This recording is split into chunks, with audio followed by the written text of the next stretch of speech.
Wow.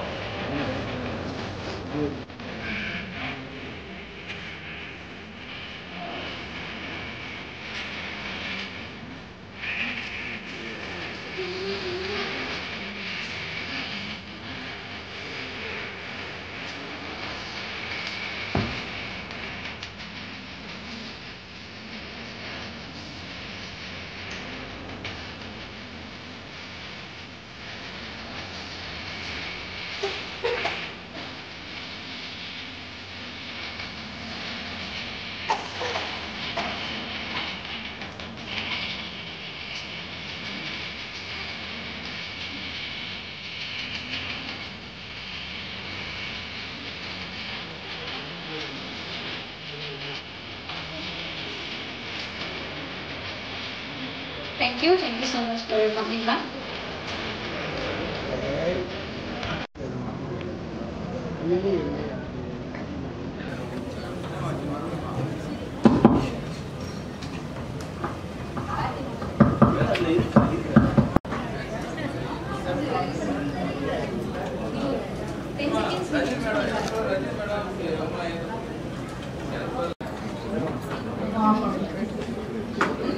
Seriously host பண்றதுக்கு வந்து ரொம்பவே ஹாப்பியா நான் ஃபீல் பண்றேன். ஏன் அப்படின்னா ஒரு சாதனையாளர்களுக்கு அங்கீகாரம் அப்படின்றவர்களை தேடி தேடி வருஷம் 6 மாசத்துக்கு ஒரு டைம் சொல்லிட்டு தவறாம எல்லாருக்குமே ஒரு அங்கீகாரம் கொடுத்துட்டு இருக்காங்க.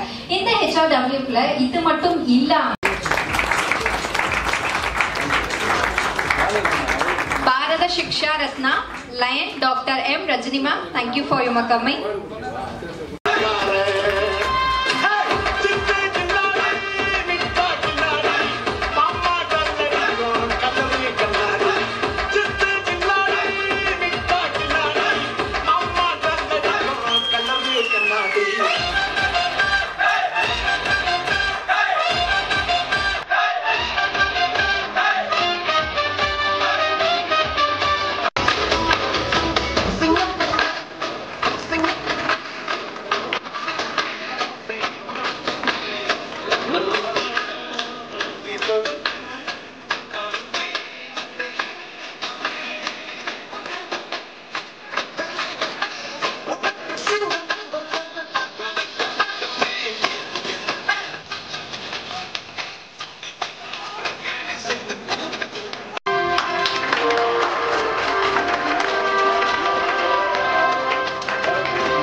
சில வார்த்தைகள் பேசுவோம்.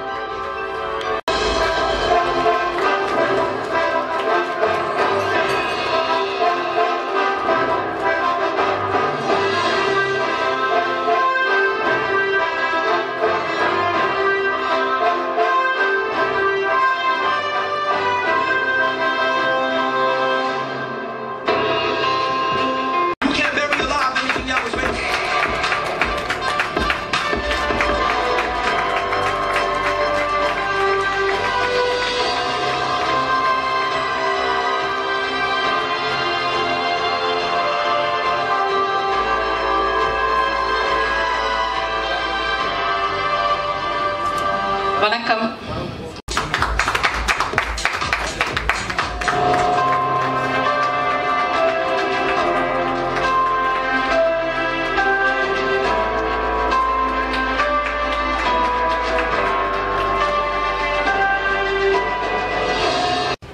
தேங்க்யூ.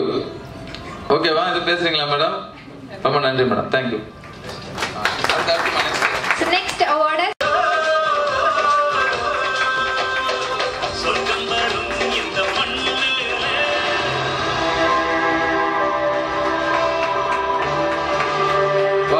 வாழ்த்துக்கள் சார், பேசுங்க.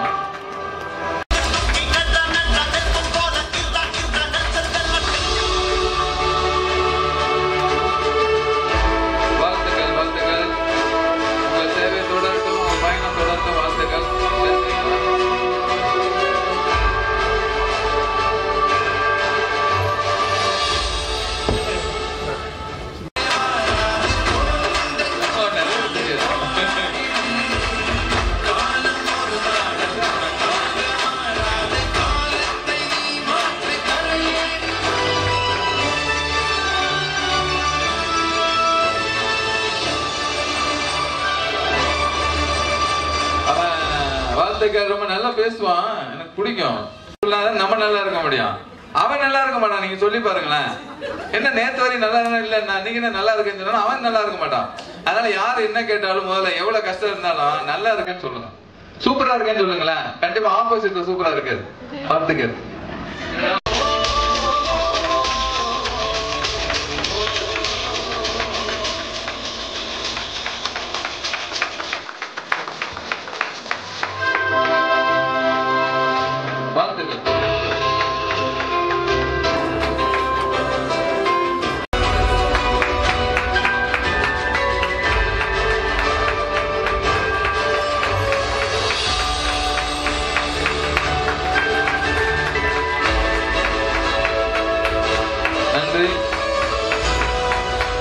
இப்போ எனக்கு வந்து வாழ்த்துக்கள் மேடம்.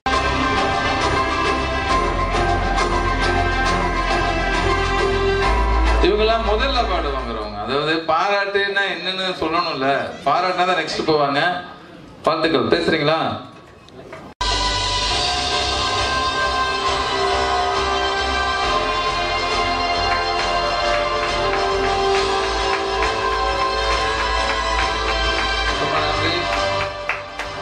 எதை பேசுறியம்மா?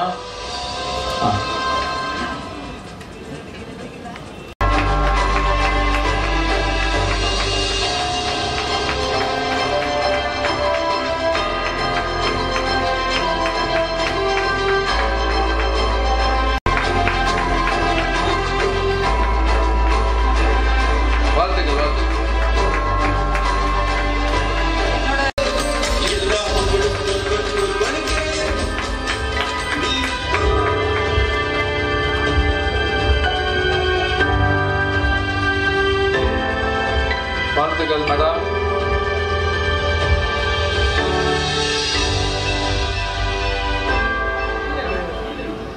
நான் வந்து மைதிலி சிவச்சிதம்பரம். நான் இந்த ஒரு ப்ரொஃபஷனல் மட்டும் பண்ணல, சொல்லிக்கிட்டே போகலாம். Shri Maithili institute of beauty parlour and training centre இருந்து டைலரிங் செக்ஷன் வச்சிருக்கேன். அஸ்ட்ராலஜி பார்க்குறேன். மெயினாக நான் அஸ்ட்ராலஜியில் நிறைய சம்பாதிக்கிறேன். இப்போ எனக்கு டைம் போகல, ஏன்னா என் 2 பசங்களும் கல்யாணம் பண்ணிட்டேன். இது என்னோட பேரன், யாரும் நம்ப முடியாது. 2 பசங்களும் லாயர்.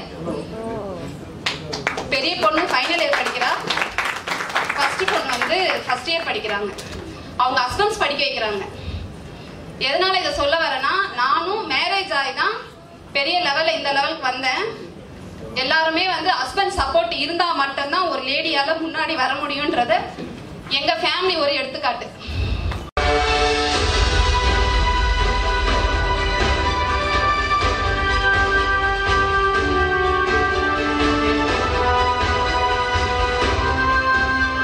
கை செவக்க தட்டுவேன். ஏன் தெரியுமா?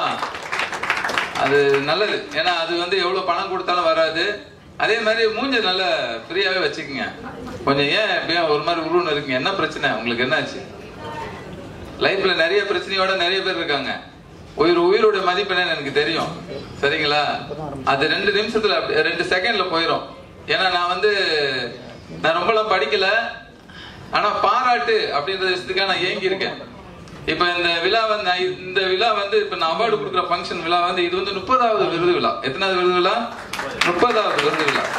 அதனால எவ்வளவு சேலஞ்ச் இருக்கும், அதுல எவ்வளவு இஷ்யூ இருக்கும், எவ்வளவு தடங்கள் இருக்கும் எல்லாமே எனக்கு தெரியும். அதனால இதெல்லாம் எனக்கு ஒரு தடங்களே கிடையாது. நான் அடுத்த நிமிஷம் சிரிச்சுட்டு சரியாயிருவேன். ஏன் தெரியுங்களா? ஒருத்தர் பாராட்டு கொடுக்கறது இறைவனுக்கு கொடுக்குற மாதிரி. ஒருத்தரை கூப்பிட்டு அவர் நல்லதான் செஞ்சிருப்பாரு, ஆனா தெரியாது. அவரை கூப்பிட்டு பாராட்டுறது நான் பாராட்டல. இந்த HRW மேடை உங்களுக்கு இறைவன் கொடுத்ததுதான், நான் கொடுக்கல. இறைவன் நினைச்சதுனாலதான் நீங்க வந்திருக்கீங்க. கரெக்டா? அவன் நாடாமல் அணுவும் அசையாது. இப்ப நீங்க நினைச்சிருக்கலாம், நான் நினைச்சேன் பஸ்ல ஏறி வந்தேன், நான் நினைச்சேன் போன் லைன் கரெக்டா இருந்துச்சு, அதனால நான் உட்கார்ந்துருக்கேன். அப்படிலாம் ஒண்ணும் கிடையாதுங்க. இறைவன் நாடாம நீங்க ஒரு அணு கூட, ஒரு காலை கூட எடுத்து என்ன பண்ண முடியாது, எப்படி எடுத்து வைக்க முடியாது. அதனால இந்த இடத்துல நீங்க உட்கார்றதுக்கு காரணம் யாரு? இறைவன் தான், நான் கிடையாது. அதனால எல்லா தடங்களும் இறைவன் கொடுத்தா, எல்லா சக்சஸும் இறைவன் கொடுத்தா, நம்ம வழியில என்ன பண்ணோம், நம்ம இறைவன் மேல பாரத்தப்பட்டு போய்கிட்டாதான் நல்ல வழி என்ன பண்ணோம், நடக்கும். ஏன் இதை சொல்றேன் அப்படின்னா, நான் ஆம்புலன்ஸ் டிரைவரா ஒரு 4.5 வருஷம், ஒரு 5 வருஷம் ஒர்க் பண்ணிருக்கேன் திருநெல்வேலியில. அப்ப நிறைய அந்த பைபாஸ்ல ஒரே ஆக்சிடென்ட் ஆகும், திருநெல்வேலி டு கன்னியாகுமரி. ஒரே பார்த்தா அப்பதான் பைபாஸ் போட்டுக்கிட்டே இருந்தாங்க. அப்ப அந்த சக்தி ஹாஸ்பிட்டல் இருக்கு திருநெல்வேலி, யாரா இருந்தீங்கன்னா தெரியும். சக்தி ஹாஸ்பிட்டல் தெரியுமா? தெரியாது. தெரியும், கை தூக்குறாங்க. வானம்பேட்டையில இருக்கு, திருநெல்வேலி வானம்பேட்டையில இருக்கு. அங்க நிறைய கேஸ் வரும். அப்ப நான் கொஞ்சம் துருதுன்னு இருப்பேன். நான் என்னை கருப்பன் தான் கூப்பிடுவாங்க, அந்த கருப்பனை கூப்பிடுப்பா அப்படின்னுவாங்க. வேகமா போய் கேஸ் எடுத்துருந்தோம். அதனால நிறைய பேரை காப்பாத்திருக்கேன். அதனால எனக்கு தூத்துக்குடி கலெக்டர்ட்டையும் திருநெல்வேலி கலெக்டர் அவார்டு வாங்கியிருக்கேன். எப்ப வாங்கினது தெரியுமா? 17 வருஷத்துக்கு முன்னாடி நான் வாங்கியிருக்கேன் விருது. அதாவது உயிரை காப்பாத்துறதுக்காக, சம்பாதிச்சதுக்காக கிடையாது, ஒரு உயிரை காப்பாத்துறதுக்காக நான் வாங்கியிருக்கேன். அதனால உயிரோட மதிப்பு எனக்கு தெரியும். அதனால அதை நோக்கி பயணம் பண்ணதான் என்னோட தொழில் ரெயின்போ சிட்டியா இருக்கலாம். ஆனா அந்த HRW மேல இருக்க அந்த இவ்வளவு நான் ஒர்க் பண்ண மாட்டேன். நான் ஒரு கம்பெனியுடைய ஓனரா நான் இருக்கிற ஸ்ட்ரென்த் வேற, அது அந்த நடக்கிற மீட்டிங்ல வேற. ஒரு சேர் தூக்கி கூட இப்படி போட மாட்டேன். ஆனா HRW அப்படின்னா அது என் உயிர். ஏன்னா அது பாராட்டுறது, அது எனக்கு கிடைக்காத ஒரு விஷயம். மற்றவங்களுக்கு கொடுக்குன்னு நினைக்கும் போது ரொம்ப சந்தோஷம். ஏன்னா இதனால நிறைய, நான் போன தடவை கூட மாண்புமிகு அமைச்சர் போன் பண்ணி என்னை வாழ்த்துனாங்க. சரியான ரூட்ல போற ஷேக், கண்டிப்பா இது நல்ல இடத்துக்கு கொண்டு போகும். இன்னும் நிறைய விஷயங்கள் நான் ஷேர் பண்ணுவேன். ஏன்னா இது செய்யணும்ல, சொல்றதை விட செய்யணும். அது மாதிரி நல்ல இடத்துக்கு வந்திருக்கீங்க. இறைவனுக்கு கொடுத்த ஒரு மேடை தான் அது. கரெக்டா? இதுல யாரெல்லாம் நீங்க அவார்டு வாங்கும் போது உங்களுக்கு ஷேர் பண்ண தோணுதுலாம் என்ன பண்ணுங்க, நீங்க ஷேர் பண்ணுங்க. இந்த மேடை உங்களுக்கு சொல்ல முடியாது, நாளைக்கு ஒரு பெரிய மேடையில கூட என்ன பண்ண கொண்டு போய் விடும். அதனால மைக் கிடைக்கிறது சாதாரண விஷயம் இல்லை. இப்ப பாத்தீங்களா, நல்லா உட்காந்து பேசுவாங்க, 1 மணி நேரம் கூட பேசுவாங்க. மைக்க கொடுங்க, தடன்னு ஆட ஆரம்பிச்சிடும். ட்ரை பண்ணி பாக்குறீங்களா? நானும் பார்த்தேன், நிறைய பேரை பேசிக்கிட்டே இருக்காங்க. மைக்க மட்டும் கொடுங்களேன், பேச்சு வராது, ஆஃப் ஆயிரும், எல்லாம் கப் சிப்புன்னு வராது, பேச முடியாது. ஏன்னா எழுத்தும் வார்த்தையும் சரியா இருந்தா உலகத்தை ஆளலாம்னு சொல்லியிருக்காங்க. நம்ம எழுதுற எழுத்தும் வார்த்தையும். அதனால இந்த மைக்ன்றது சாதனை கிடையாது. இந்த மேடையும் இறைவனுக்கு கொடுத்த மேடை தான். சந்தோஷமா இருங்க, எனர்ஜியா இருங்க. நான் ஏற்கனவே ஒரு மீட்டிங்ல சொல்லியிருக்கேன். ஒரு தடவை அப்போலோ ஹாஸ்பிட்டல் போனேன். ஏன்னா நான் ஐசியூ வார்டுக்கெல்லாம் போயிருக்கேன். ஐசியூ வார்டுலாம் எனக்கு தெரிஞ்சு இதுவரை என் மடியில இறந்தவங்க ஒரு 55-60 பேர் இருப்பாங்க. சரிங்களா? அப்படின்னு உயிர் போயிடும். நான் காப்பாத்தினவங்க 100 பேர் இருப்பாங்க. ரொம்ப கஷ்டப்பட்டு கொண்டு போய் ட்ரை பண்ணி காப்பாத்து. பிளட்டோட வீட்டுக்குள்ள விட மாட்டாங்க. பக்கெட் எடுத்துட்டு வா, அந்த பக்கம் சுத்திட்டு வா, அந்த பக்கம் போயிட்டு வா அப்படின்னுவாங்க. ஏன்னா அந்த அளவுக்கு அதோட ஈடுபாடோட பண்ண, அதோடைய ஈடுபாடு, அதோட என்னன்னா எனக்கு கொண்டு வந்து நிப்பாட்டி இருக்கு. அன்னைக்கு நான் உழைச்ச உழைப்பு தான் என்ன பண்ணிருக்கு, இந்த இடத்துல நிப்பாட்டி இருக்கு. அதனால உங்களை பாராட்ட வச்சிருக்கேன். அதனால சந்தோஷமா இருங்க, எனர்ஜியா இருங்க. அதான் ஒரு தடவை அப்போலோ ஹாஸ்பிட்டல் இப்ப போயிருந்தேன் ஒரு வருஷத்துக்கு முன்னாடி. ஒருத்தர் ரூமுக்குள்ள இருந்து கை தட்டிக்கிட்டே இருக்கு. நான் கூட போறப்ப பார்த்தேன். அது கூட ஒருத்தர் பிளட் கொடுக்க தான் போனேன். இன்னும் சொல்ல போனீங்கன்னா என்னோட பிளட் யாரு ஓ நெகட்டிவ், அது கொடுக்க போனேன். அது கொடுக்க போகும்போது அங்க ஒருத்தர் கை தட்டிக்கிட்டே இருக்காரு. நான் போயிட்டு வர வரையும் கை தட்டு இருக்காரு. அப்ப கேட்டேன், இவர் ஏங்க உள்ள உட்காந்து கை தட்டுறாருன்னா, இவரு கை தட்டுலாம் மயங்கிட்டு வரோம். அவர் அந்த அசைவிலே இருக்கணுமா, அந்த மாதிரி எல்லாம் இருக்கு. அதனால நீங்க எங்க கை தட்டுங்க, வீட்டுல போய் கை தட்டுனா வேற ஏதோ சொல்லுவாங்க. சரிங்களா? வீட்டுல போய் தனியெல்லாம் அதே மாதிரி அவரு அங்க கை தட்டிட்டு இருக்காரு இல்லையா? அதனால கை தட்டும் போது கை தட்டுங்க, சிரிக்கும் போது சிரிங்க, அழும் போது அழுங்க. சக்சஸ்ன்றது நல்ல ஒரு என்ன சொல்றது, ஒரு பணிவான வார்த்தைகளை. நிறைய பேரை பார்த்தேன், ஏசி சரியில்லைன்னு அப்படியே ஒரு மாதிரி டெரர் ஆயிட்டாங்க. பக்கத்துல போக முடியாது. நான் நெருப்புடா நெருங்குடா பாப்போன மாதிரி அப்படி நிக்கிறான். ஐயோ ஏசி ஒர்க் ஆகல அப்படி எனக்கு பயமா இருக்கு. ஒருத்தர் கிளீன் பண்றாரு டேபிள, அவர்கிட்ட நீங்க வந்து தம்பி ஏய் என்ன இது வந்து ஒழுங்கா கிளீன் பண்ணுப்பானா, அவன் கிளீன் பண்ண என்ன பண்ணுவாங்க, திட்டிக்கிட்டே கிளீன் பண்ணுவான்.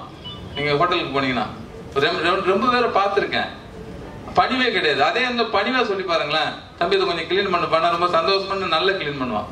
பணிவா பேசுங்க, கடவுள் நிறைய விஷயம் உங்களுக்கு கொடுப்பாரு. என்னுடைய நண்பர் ஷேக் வந்து ஒரு ஆர்கனைசர் வச்சுருக்கேன், நீங்கள் வாங்க அவார்ட் ஃபங்க்ஷனில் சீஃப் கெஸ்ட்டாக வாங்கினார். சரின்னு தான் சொன்னேன். ஆனால் இங்கே வந்து பார்க்கும்போது ரொம்ப பிரம்மாண்டமாக இருக்குது, ரொம்ப நிறைவாகவும் இருக்குது. அவருடைய வளர்ச்சி இன்னும் மேலும் மேலும் வளரணுங்கிறது என்னுடைய ஆசை. அடுத்த படங்கள்லாம் எப்படி இருக்கு உங்களுக்கு? படம் போயிட்டுருக்குது, இந்த ஷூட்டிங்கு 3 படம் ஹீரோவாக பண்ணுறேன். 2 படம் முடிஞ்சு இன்னொரு படம் ஷூட்டிங் போயிட்டுருக்கு. அந்த படத்துக்குள்ள கட்டப் தான் தாடி வளர்த்துட்டு இருக்கேன். அது ஒரு 10 நாளில் முடிஞ்சிடும். சார் சந்தானம் கூட சேர்ந்து நடிக்கிறதுக்கு ஏதாவது வாய்ப்புகள் இப்போ எதனா இருக்கா இல்லை ஏதாவது? இல்லை இருக்கு பேசிகிட்டு இருக்கோம். கண்டிப்பாக ஒரு பெரிய படம் பண்ண போகிறோம். ஓகே சார், இப்போது பைல்வான் ரங்கநாதன் வந்து ஒரு கேள்வி வந்து முன் வச்சிருக்காரு யார்கிட்ட, விஷால் கிட்ட. அந்த கேள்விக்கு நான் பதில் சொல்ல மாட்டேன் அப்படின்னு சொல்லிட்டு பகிரங்கமாகவே விஷால் சொல்லியிருக்காரு. அது ஏதாவது நீங்கள் எப்படி நினைக்கிறீங்க? அவர் என்ன கேள்வி கேட்டிருக்காரு? அவருடைய படத்தை பற்றி பைல்வான் ரங்கநாதன் வந்து விமர்சனம் செஞ்சுருக்காரு. ரீசெண்டாக ரிலீஸ் ஆன படத்தை பற்றி கேட்டதில்ல. அவர் வந்து எல்லாத்தையுமே விமர்சனம் பண்ணுறாரு. இது ஒன்றும் புதுசு இல்லை. அவர் பெரும்பாலும் லேடிஸை தான் விமர்சனம் பண்ணுவார். இப்போ ஜென்ஸை பண்ணுறாரு.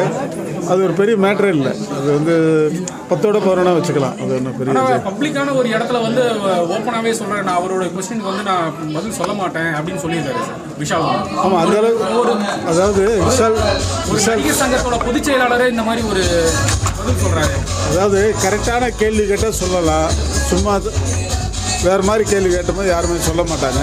அது கேட்குற இடத்துல தான் நான் கேட்கணும். எல்லா இடத்துலையுமே கேட்டால் அதுக்கு சரியான பதில் கிடையாது. நடிகர் சங்கத்தோட கட்டட வேலைகள் வந்து எந்த அளவுக்கு முடிஞ்சிருக்கு, எப்போ வந்து அது ஓப்பனிங் வந்துடும்? முக்கால்வாசி இப்போ எலெக்ஷனால தள்ளி போயிருக்கு. முக்கால்வாசி முடிஞ்சிச்சு, இன்னும் கொஞ்ச நாள் இருக்குது.